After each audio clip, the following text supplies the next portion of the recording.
Hi there, folks. Welcome to the A Minute to Midnight Show. Tony here, coming to you from New Zealand. With me, I have Eric Stogner in Georgia. Welcome back, Eric. It's been a few weeks. The last show we did was very well received, so it's good to be back again. Yes, likewise. Enjoyed it. And I know it's morning for you and afternoon here. We're creeping nicely into spring. It was one of a really awesome weekend this past weekend. How about you guys? Are you seeing some? Autumn, yeah. Yeah, it's starting to... Yeah, a bit of a mixture, between getting colder and some days warmer. Yep, it's definitely autumn though. So, yeah. No. I was mentioning to you off air, Eric, something that, I did a show with Joni Stahl just recently, and we talked a lot about Trump and also the British Empire and so on. It was really interesting that I think less than a day after Joni and I did that, there was an announcement. It was up on stuff.co.nz. It was up on Fox. It was pretty big. And I'll just read a little tiny bit from Fox here, where it said, Trump suggests US could join British Commonwealth if offered by King Charles. The president was responding to a report that claimed the monarch would secretly offer the US membership in the 56-member organisation. President Trump said Friday he liked the idea of the United States joining the British Commonwealth after a report claimed King Charles III would make an offer. I love King Charles, Trump wrote on Truth Social on Friday morning while linking to an article citing a Daily Mail report that said the monarch would secretly offer the US associate membership in the Commonwealth during Trump's second state visit to Britain. Sounds good to me, said Trump. I mean, that was really out of left field. But obviously New Zealand's still part of the British Commonwealth. It's not like the British Empire in a sense anymore, but yeah, it's people see it more as a figurehead kind of thing, but that could all change and move. I don't know. But it's really interesting. See, Trump praising King Charles, who King Charles is a globalist, greeny, wokest kind of everything. And, of course, some people say, including Tim Cohen, believe that King Charles will be the Antichrist. So, I mean, time will tell whether that's correct or not. But, man, things change and move so quickly, and that's really out there. And also, with Trump, with all this push to the North American Union kind of thing with Greenland and Mexico and Canada and Panama, we'll have to see where it all goes, but far out, it's certainly, you wouldn't have envisaged this a year ago. Well, they're all drinking from the same Kool-Aid, right? Trump wants us to reappropriate Panama. I mean, we built it. Why don't we take it back? So I guess the king wants his former colonies. And, in some ways it makes me ask the question, did we ever really leave the colony and the Commonwealth? What does it say about the British? The sun never sets on their kingdom. Yeah. Which is easier to manage? All this disparate, nations all over the world, or just manage them behind the scenes and give the appearance of independence from them? But what if they've been the puppet all along? What if they're just revealing what's been going on all along? Who's been the puppet of who? Well, it is interesting. I don't want to spend a lot of time on it, but there were different maps in the past, written long time ago, like the Club of Rome and some of them where they grouped the world into 10 regions. Some of them had Britain tied in with Europe, but there were others that actually didn't. They had Britain separate from Europe and tied in with America and a whole lot of British Commonwealth countries. So I don't think it's coincidence. We'll have to see where it all goes, but there is definitely, globalist move towards world government. And if people think that Trump is not part of it, think again. He was always a praiser of Henry Kissinger, the late Henry Kissinger and things too. And that's not to say the Democrat Party or any of them were any better. Couldn't stand them, to be honest. Biden and Harris and all them, that they were made my skin crawl. But the difference is that Trump's supposedly different, nationalist and make America great again and all that. But I think it's all a ploy to still move people and all of us into this world government idea. So just going off that, I know I'm kind of moving pretty quickly unless you've got something to add. Did you see that Economist magazine March 22nd cover? That's pretty freaky. That was quite a thing. 1 minute it's transhuman, it's AI is the advancement of technology, and then we've got the human as a creature. And so, when I see that, I just think of Yuval Noah Harari's words that the human is the hackable animal. Yeah. So already we know that that's sort of on their agenda or their mindset. That how can we combine technology? I guess this is really what's behind the fourth industrial revolution, where now we can augment humans with technology, and we've seen that shown in so many films and so many articles, and it always begins with such promise, right? You see amputees that get limbs that are provided to them, and you think that is a great use of technology, and it is, right? And then what if the Neuralink with the way you can put something over your brain or put a chip embedded in your brain? I mean, now if we can get someone who's paralyzed to get to control, an exoskeleton, that would be incredible. What's that passage in scripture that talks about, the same wood you use to build a fire and cook your soup is also the same tree you use to whittle an idol. And so I always took that to mean that, the wood itself is never the issue. It's how we use it.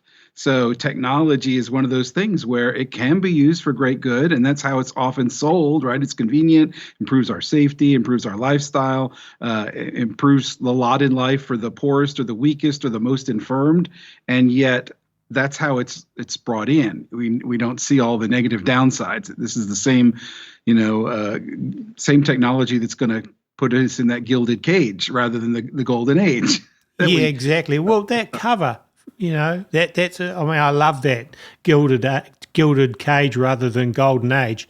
But go just to that Economist magazine cover, I'll drop a big screenshot up here, but it says the rise of the superhuman. The idea of upgrading humans holds plenty of promise. Realizing it will mean driving out the cranks and bringing technology into the mainstream.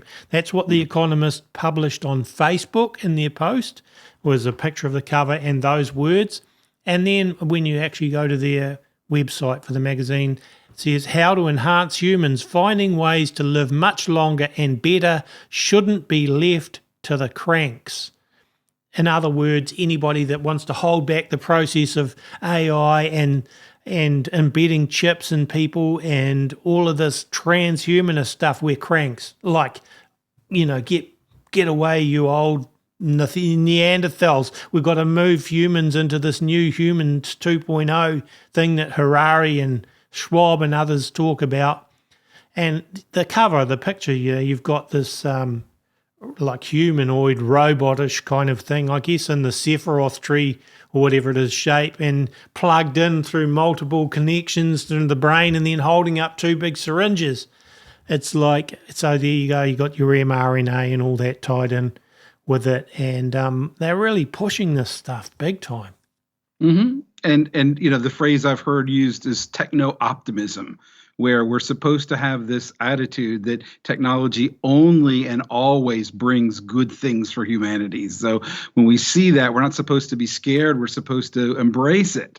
And embrace all the ways they can grow new organs, say, or monitor our bodies so perfectly that, we'll have the exact right amount of nutrients and we'll be uploading all our data. There was the Internet of Things was a big deal, right? Remember the IoT? The next thing was called the Internet of Bodies.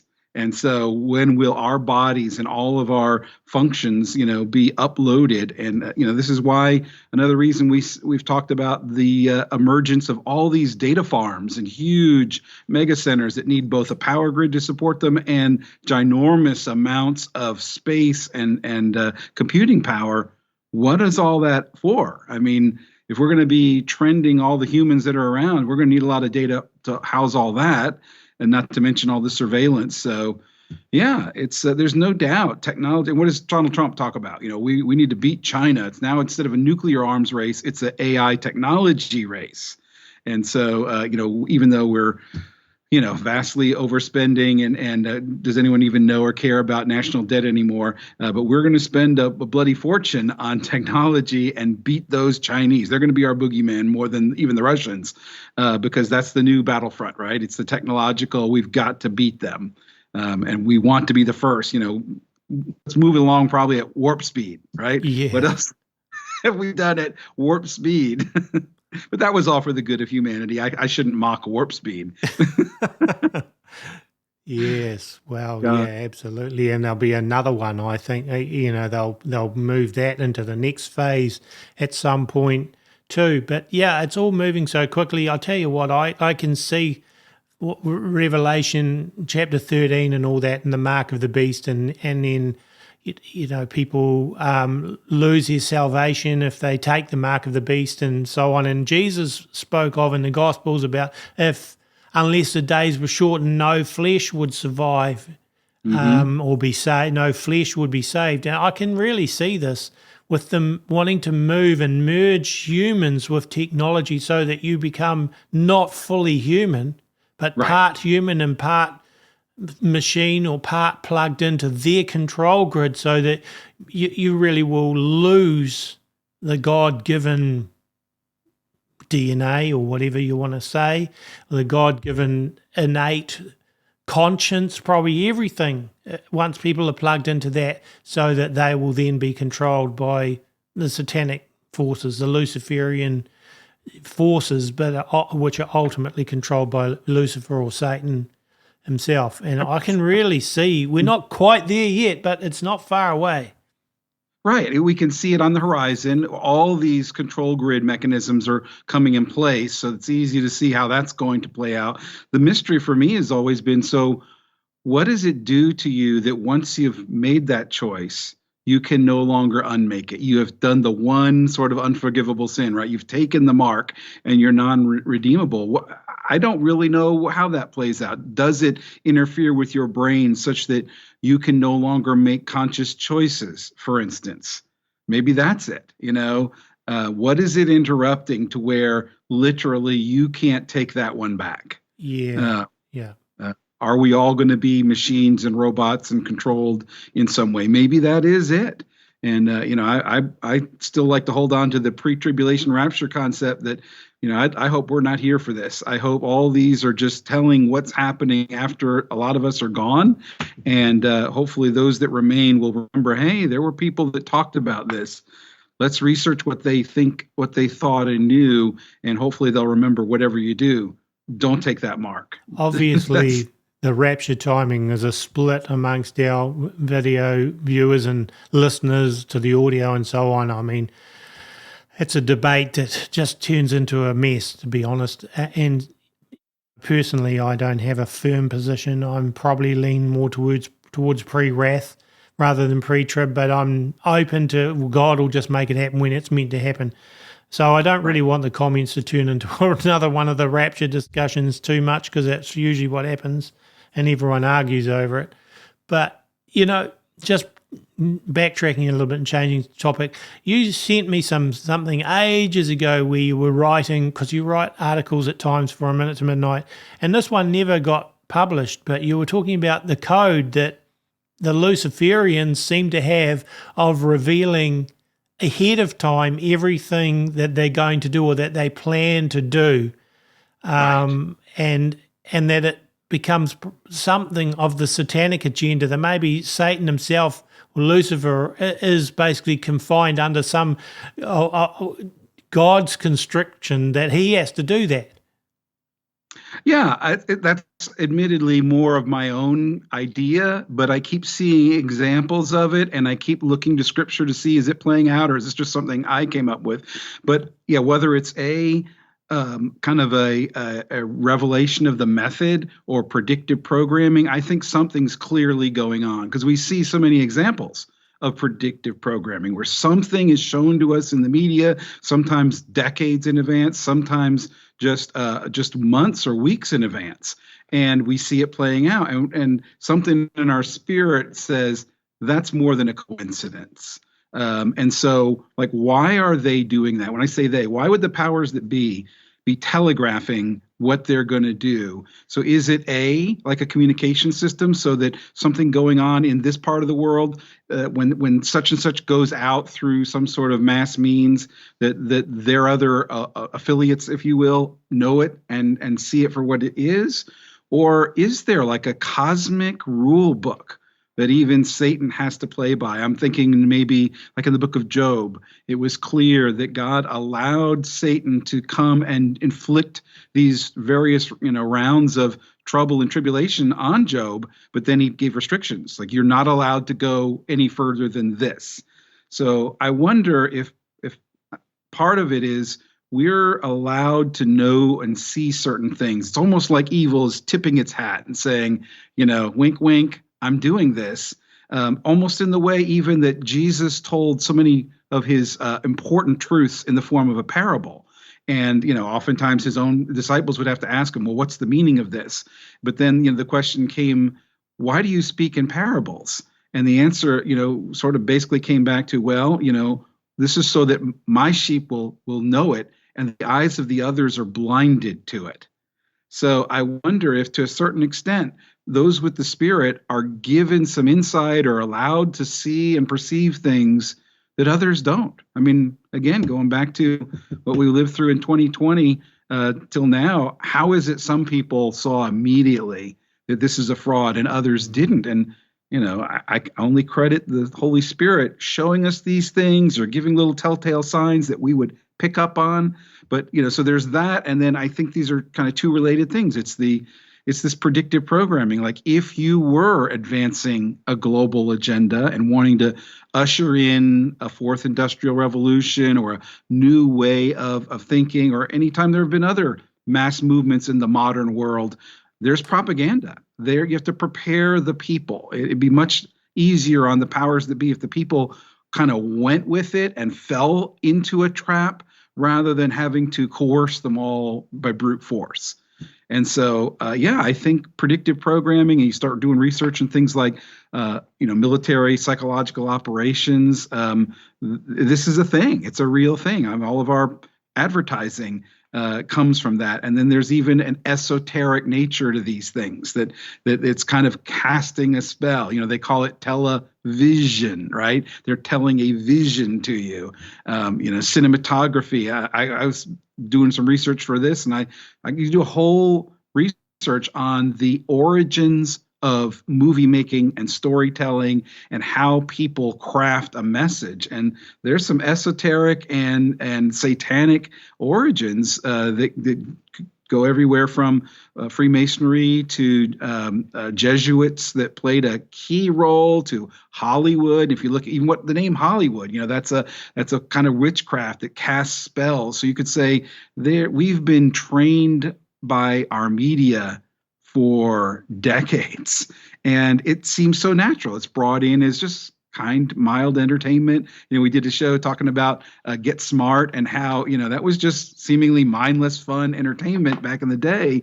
But they introduced a few concepts, didn't they? Like the idea of talking on phones that we could carry around or wearable technology. We're getting a little transhuman even in the 60s. And next thing you know, we're learning about, the forces of chaos are what we're really battling against. So, I'm always... Yeah. I mean, I'm thinking as you're talking, and even with the transhumanism thing, if you go back almost 100 years, I think it was 1927, a movie called Metropolis that came out. Now, I mean, that is full of transhumanism and occult symbolism to a T. And that's like so long ago, but they were showing us stuff really that's now starting to come out into the real world, which back then it was all sci-fi fantasy. Now it's becoming reality more and more. And so that goes way, way back. Yeah. And I think that's where I want to take a little turn here and take the viewers down a little history of movie making and messaging. And I think it's part of our awakening to realize that we're not talking about trends that have only existed since 2020. These things go back decades and generations, and you could argue all the way back to the fall, as soon as Satan was cast down and the whole world lies under the power of the evil one. He's been plotting and scheming and working on society all that time. So we're seeing a logarithmic acceleration right to the end. That's why so much is happening, right? We're seeing the increase in knowledge and yet not wisdom kind of thing. So it's funny. I noticed little things, and I'll tell you what got me on this little kick here. Is I saw an ad on YouTube for a toy realistic barking dog. And I have a dog. I have two dogs. I love dogs. I've always had a dog. And I love dogs because in some ways they're the best thing, man's best friend, they're called, right? And the idea that, that's unconditional love. Your dog loves you. And when I saw this ad for a toy dog that would bark and yap and do all these little cutesy things, it just revolted me. I thought, who would buy one of these? And then as I researched this one I saw, this one was a little inexpensive one. Amazon has more advanced ones that they show like old people in senior citizens' homes being comforted by this mechanical dog that mimics real life. And I'm thinking, how about bring in a real dog? Can we have a real dog? And the lunacy of it just was crazy. I mean, it's one thing to, use our technology as a help for how we live our life, but I think I need to be locked up in an insane asylum if I am petting a mechanical dog and treating it, like a real dog. Either have a real dog or have no dog at all. But I don't ever want a mechanical dog. Yeah. And that brought me back. And so this is a movie I'm going to spend a little bit of time talking about that. I don't know how many viewers have seen it or not. I would argue this is one of the most blockbuster, important films that nobody's ever seen. And this film is called AI, Artificial Intelligence. And this film actually came out almost 25 years ago. In fact, it was released in 2001, just 2 months before 9/11. That might explain why it flopped at the box office. It really did. Nobody I knew watched it because everyone was so mesmerized, at least in this country, of what just happened. We knew something global had just happened right in New York City. And then the film never really got that much notoriety. And part of the other reason is if you watch it, it's not a feel-good film. I mean, it's a very dystopic film. And it also doesn't even wind up on a good note. And here's one of the kickers. So who brought us this film? It is a combination effort of two American film directors that have been lauded as some of the biggest, most impactful, heavy-hitting directors Hollywood's ever had, which, remembering who Hollywood is, that ought to tell us something. One is Stanley Kubrick. If anyone knows that name, he's kind of a fringy director that brought us kind of some bizarre films like A Clockwork Orange is one of his films. And he's got some other ones that kind of built up to his final film, which starred Tom Cruise, which was Eyes Wide Shut. And ironically, he passed away right after that film was finished. They were literally showing it and screening it in, early audiences before it was released to the theaters, and that's when he passed. Well, that's just on that. There are theories, and I can't validate them, but that he was killed off because he revealed too much of the secrets of the Illuminati in that film, Eyes Wide Shut, because he would have been party to a lot of that type of thing in the real world, and that there was like, you've overstepped the line this time, Stanley. And I don't know whether that's true or not, but it's a very Illuminati secret society film. It's very dark, but so is, like you say, Kubrick's work in general, just dark. Very dark. And so then to come to find out, this film was essentially co-created by the two of them. Who was the second one? You haven't mentioned the second one. The second one was Spielberg. Oh, that's what I'm saying. Co-created with Steven Spielberg. So Spielberg is known for these warm, fuzzy, very kind and family-friendly films. He got huge when he did E.T. He did the whole Raiders of the Lost Ark, Indiana Jones franchise, very much Jurassic Park, a lot of these warm, kid-friendly films. And so why would these two be connected on a project? And it turns out, as I researched this, you're right, Kubrick was a bit of a kook to a lot of people, but he was even ostracized from the Hollywood area. He moved to the UK and did all his filming there. He's kind of reclusive. He filmed in his own studio and right around his own house somewhere in the UK. And so, but it turns out he had a relationship with Spielberg, and they would talk on the phone. And Spielberg was blowing up. He was getting very busy. And I think it was Kubrick's death that Spielberg agreed to kind of pick up the baton and get it across the finish line. Because it turns out this film, the rights to the story was purchased by Kubrick back in the 1970s. And it was originally a written story by someone who wrote a story called Super Toys Last All Summer Long. That was the title of a short story, and so that was written decades before 1970. So from 1970 until 2001, there were multiple writers and attempts trying to bring this story, AI, artificial intelligence, to life. And so this is part of what we're trying to get across here. This story, which has loads of predictive programming in it, has been in the making for decades upon decades and passed through the hands of multiple heavy-hitting movieists, or you could call them propagandists. And so it's funny, I was looking up even some terms here about, what is predictive programming and how is it defined? If you go on Wikipedia and all, it tells you that, immediately it says, well, this is a conspiracy theorist idea. It's already casting doubt on it. The idea that movies and other media can plant concepts so that society is more able to receive them, to accept them. So don't worry, the AI on my phone already reminded me that this is a conspiracy theorist, not to be believed. So when I hear that, I'm like, oh, so you mean it's real if you're trying to tell me not to believe it. And I like to say, we're not conspiracy theorists, we're conspiracy scientists. We actually collect data and observe observable things. These aren't just crazy harebrained theories. So all that to say, I'll do a movie spoiler here. If you haven't seen the film, I hope you'll watch it, because it's sort of good entertainment, but it's not feel good entertainment. And so let me tell you a bit about this movie, and wait till you hear all the things that it hits on that are relevant and happening at kind of warp speed in our day today. So the film begins in a future dystopia, I think 200 years in advance. And it shows a world where global climate change has forced melting of the polar ice caps, and all the cities are flooded along the coast. Where have we heard that before? So immediately it begins with that presupposition that the humans are already tearing up the planet. As a result, there's not enough food. Human development is being restricted, and you have to get a license to have a child, and you can only have one child. Of course, we saw that in China, right, with the one-child rule.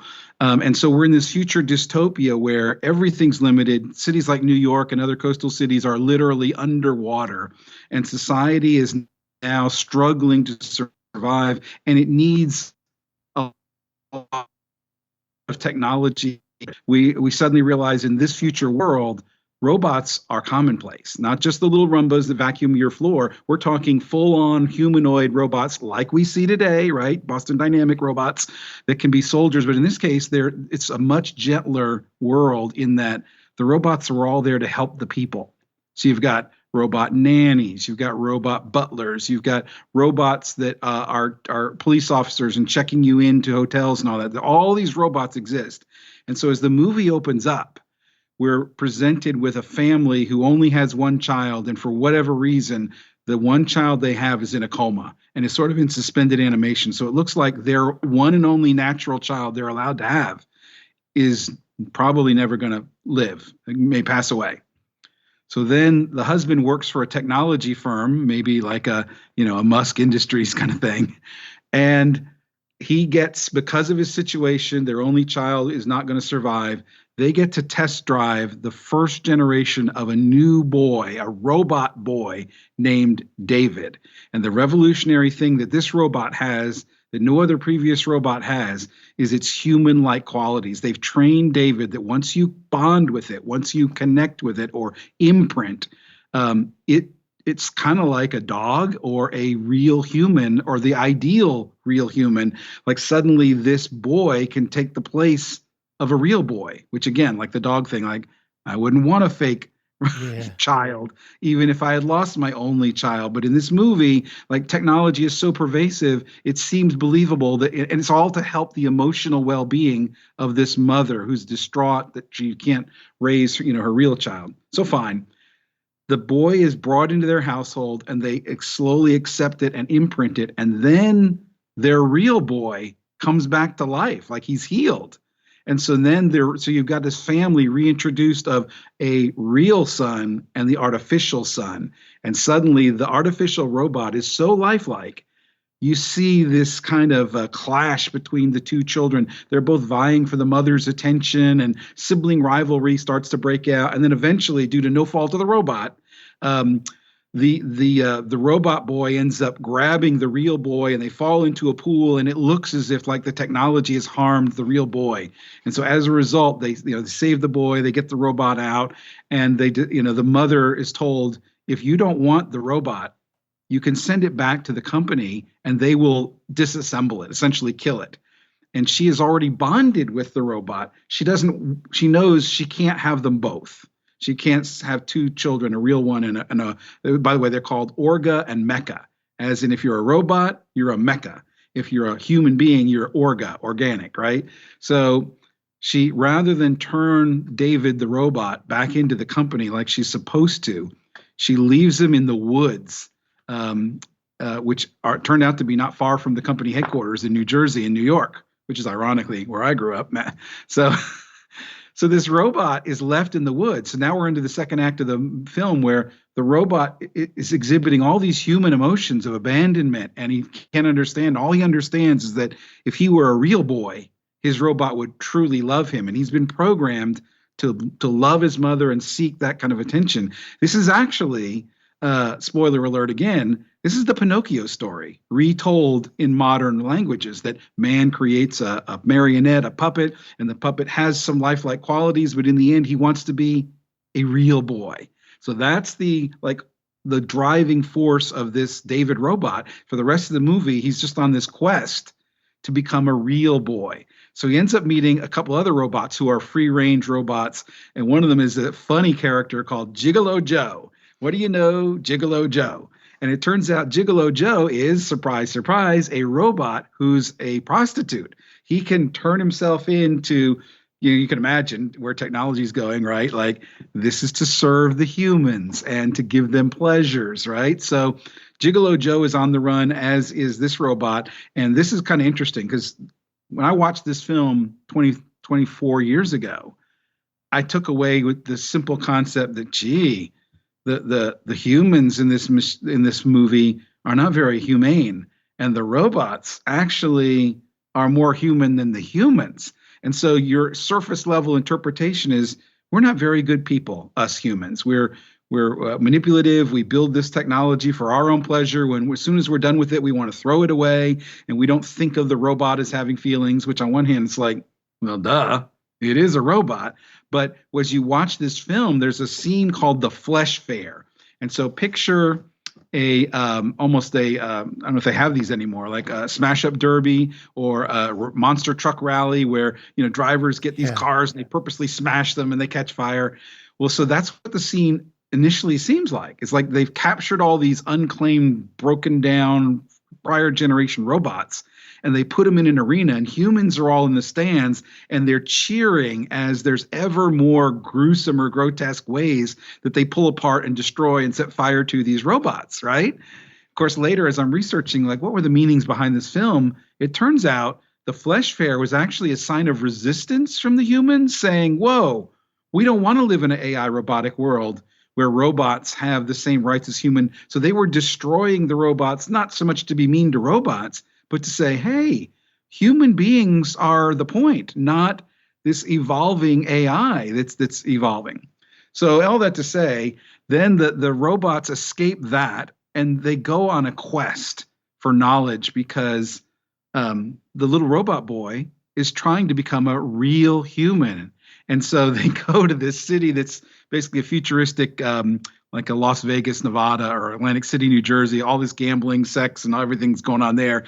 But in their world, they have this little booth you can go into, almost like cross between a telephone booth or maybe a one of these mystics that'll read your palm, palm reader, and it's called Dr. No. There's nothing he doesn't. In other words, there's nothing he doesn't know. And the voice for Dr. No is Robin Williams, of all actors. Right. And so in this short scene, suddenly these guys ask Dr. No questions, like they're going to the Oracle. What can Dr. No tell us? And it basically tells this cryptic tale that you must go to the Blue Fairy, to basically become a boy. Well, fast forward, he goes to New York City. Fine, I won't spoil the whole movie, but basically he ends up going down underneath the waters of New York City, because remember, it's flooded. So there's some tall skyscrapers where the company headquarters still are operating, but for the most part, it's a submerged city, and so he ends up being trapped in a heliocopter that can go underwater. And he finds a closed up amusement ride, which did exist, I presume, in New York or Long Island. And it's the Pinocchio ride. And there's a blue fairy, which looks like an angel, which there's so many tie-ins in the movie. And basically the movie seems to fade out with there's David praying, like a robot praying, imagine that, to this blue fairy, hoping one day the blue fairy will grant him his wish and make him a real boy. And the whole movie goes to black, and you're about to get out of your seats because you think, well, I guess that's the end of this long dystopic movie. And then there's yet one more scene. And so picture if the world froze over with an ice age, again, the horrible destruction that humans have done, and then it looks like an alien race is landed on Earth and is excavating the earth and trying to do a big archaeological dig, as if you were digging up, cities in the Middle East or something, trying to see how civilization lived. And they unearth New York, and they unearth this robot David still stuck in his little time capsule praying.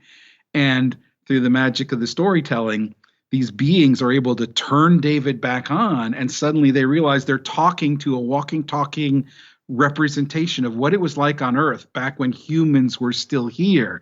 And so it looks like you see these what looks like aliens in the way they've been represented to us in film. The aliens are able to not only turn him on and wake him up, but they read his thoughts, and they give him essentially one day of experiencing what for the robot is coming alive and going into heaven. And so he experiences one day feeling loved by his mother. And so eventually even this robot has feelings of love. And then they put him to sleep because they tell him this will only last one day. And at the end, when I researched this film, those weren't aliens. Those were the highest evolved 2,000 years in the future robots. And when you see how they perform, they're higher order beings than humans ever could be. They have technology, they have empathy, they can relate to one another. They're better humans. And so all that to say, I got a list here of all the tie-ins. I don't know how many we'll even hit, but in the end, this movie ends up being a story about technology, AI, taking over the human landscape, then taking over the humans, and then the transhumanism agenda where the robots indeed do become better humans. And in some ways, it says the sky god, the god of heaven that we know about in our era, that turns out to be not true. And his influence on the created order isn't really there. And who does win? Who wins the evolutionary battle? Robots. And in other words, humans were just the evolutionary stage that got us to robots, and the robots keep evolving and getting better. So on one hand, yeah, it's all craziness, right? It's all science fiction. We can't imagine this, but They were imagining it back in the 60s, the 70s, all the way till the time this was produced. And I think there's lots of messages hidden in this, that we're being sort of trained to accept technology, accept that humans can't possibly manage the earth, and humans are the problem. And I want to link one more thing, and that is I wrote an article that you published, I believe it was in April of 2024. And it's all about the Georgia Guidestones. So if the viewers want to go click in the archives and hunt for that, just type in my name, Georgia Guidestones, and you'll get to it. And this, I hope our viewers remember what that was, right? That was destroyed only 2 years ago, oddly, was destroyed by a bomb in the middle of the night. Didn't no one bother to research who bombed this site. I happen to be an hour and a half away from the Georgia Guidestones too. And if anyone remembers, like, at least you can still look up. They haven't scrubbed the internet, like what was written on the Georgia Guidestones. And so I would nickname them like, these are Satan's 10 Commandments, right? The inverted 10 Commandments. And I'd say 5 or 6 of them are happening in our time and are fully revealed in the film. Guideline number 1, the Georgia Guidestones. 1, maintain humanity under basically 500 million. That's the depopulation agenda. Guideline number 2, guide reproduction wisely, improving diversity. That's eugenics. And that's what was shown in the film. In the film, the humans had so degraded the planet, they had to have their reproduction guided and permitted and all that. Unite humanity in a living new language. We talk about a one world government, right? And a one world religion, and what would be the one world language, similar to, say, what was going on, say, at the Tower of Babel when the Lord had to come and disrupt their language. We have a one world language, don't we? It's the language of ones and zeros. I mean, hello. We think it could be a language of, French, English, Spanish kind of thing. In fact, I just saw an ad on YouTube the other day where now you can put earbuds in and literally have a live conversation with someone who speaks a foreign language. They speak it, and in real time in that moment, you're hearing your own language in your ear in that moment. I mean, what was the common language between the languages? It's zeros and ones. So I would argue we have a common language. We have a one world language. It's technology. Rule passion and faith with tempered reason. Notice our reliance already on AI. And how AI is our source. It's become our new oracle. And in this film, Dr. No, there's nothing he doesn't. So there you go. This idea that, like, all of our ideas, just go to Dr. No and he'll tell you what you need to know. Don't consult the God of the Bible. Don't pray to the Lord. We have our own new entity to pray to. Balance personal rights with social duties. This shows the ethics of human rights versus the rights for nature. So already in our day, I think somewhere in the state of Georgia where I live, there is a town that has a tree that owns itself. And what that means is they were trying to put a road or something through this huge tree. People didn't want to see this tree destroyed. And so, there's laws on the books that says, by eminent domain, you can put roads and stuff and take away property kind of thing. But somehow they developed a new form of law where inanimate objects can be granted human rights. So this tree has its own right of self-preservation. Now, I'm not saying I want to see the tree mowed down. I'm just saying, look at where we're going in society, that a tree gets human rights. And we've all seen, right? What was that robot, Sophia? We've seen that, the AI robot. I mean, she's so human. She, soon, when will it be that a robot has rights, that you can't damage the robot, you can't shut the robot down? That was all over this film. And then finally, I'll finish and let you get a word in edgewise here. The final kind of like parting epitaph, the 10th commandment of the Georgia Guidestones said, be not a cancer on earth. Leave room for nature. Leave room for nature. It sounds so warm and fuzzy, like, who doesn't like a hike in nature? But do you hear the first part? Be not a cancer on the earth. This film clearly shows you and I, us useless eaters, we're a cancer on the earth. We're consuming its resources, and ultimately this film plays it forward, and you see we're going to melt the ice caps, we're going to sink the cities, we're going to destroy the vegetation, and ultimately the robots will be the only form of life that survives. Boom. So there you go. There's AI. I know I spoiled the movie, but watch it. It's filled with meanings. You could load up our comment section with insights you've got, because I didn't even begin the list of all the ways there are agendas we're seeing come to life that were touched on in that film. And it just blew me away that, first of all, the film was released 24 years ago, right before 9/11 hit, and that the film was bought in 1970 and then was conceived prior, year to that. And these two great minds were the ones that Hollywood put to work on it. So anyhow, let me take a drink, Tony. And what do you think? I know you have not seen the film. You and most of the viewers have not. But did any of that kind of make sense? Oh, totally. I mean, it's definitely symbolic of where we're heading. It's really interesting too, because in New Zealand, they've given a mountain citizenship and human status a few months ago, which is insane. And then, like you say, next it'll be robots and whatnot, and the merging of humans with robots, I guess, is part one. The transhumanism thing becomes more and more till the robot side of things takes over. Not whether it'll ever happen. Like I say, Jesus said, unless these days were short and no flesh would survive, I suggest that we won't get that far. But that's obviously probably the goal. Having said all that, we've just got to keep our eyes on the Lord ourselves and realise that these crazy dystopian times we are living in, at this point, we're still here. We can still have a relationship with the God of the Bible, with our Creator. We don't have to listen to the Yuval Noah Hararis and all of those type of people, and the Klaus Schwabs and these people that are trying to take us into this. Well, even Elon Musk as a transhumanist, Larry Ellison, all of these people that are being up there now creating the infrastructure. This is the big picture, unfortunately. So I think I'll probably leave it at that, Eric. Yeah. A good place to stop, and we'll see. Maybe I'll write a more detailed article with all the things we didn't get to, because it would be a deep dive into that film, and maybe the listeners will get a chance to watch the film. I had to order it on Amazon, but I'm sure it's available on certain platforms. But that's just one of the many. Do you remember the film? What's the one that Obama helped produce and direct? Yeah. Leave the World Behind. So there was predictive programming that actually only led the event it was predicting, or one of the events, by 2 or 3 months. One of the most impactful scenes of that film was when GPS satellites went kafooey and a huge container ship comes rolling up on the beach.